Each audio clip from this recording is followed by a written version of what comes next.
বজাত গৰিপুৰত পিষ্টলসহ আটক এজন যুৱক। গৰিপুৰ 10 নং ৱাৰ্ডত পিষ্টলসহ আটক ৰফিকুল ইছলাম নামৰ এজন যুৱক। আটক হোৱা ৰফিকুল ইছলামৰ ঘৰ খুদিমাৰীত বুলি জানিব পৰা গৈছে। ৰফিকুল ইছলামে দীৰ্ঘদিনৰ পৰা বিভিন্নজনক দি আহিছিল দাবী ধমকি। গৰিপুৰ আৰক্ষীয়ে গোপন খবৰৰ ভিত্তিত অভিযান চলাই পিষ্টলসহ আটক কৰে যুৱকজনক। অধিক তথ্যৰ বাবে গৰিপুৰ আৰক্ষীয়ে যুৱকজনক মাৰাথন জিলা অব্যাহত ৰাখিছে বুলি জানিব পৰা গৈছে।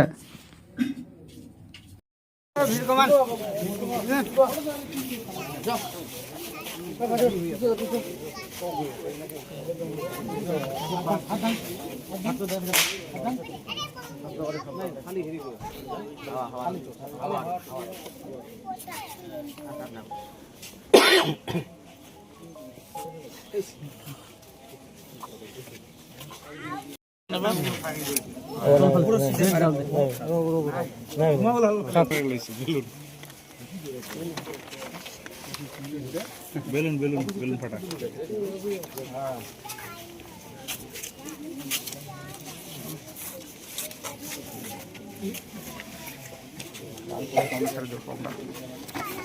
क्यों खड़ा हुआ है?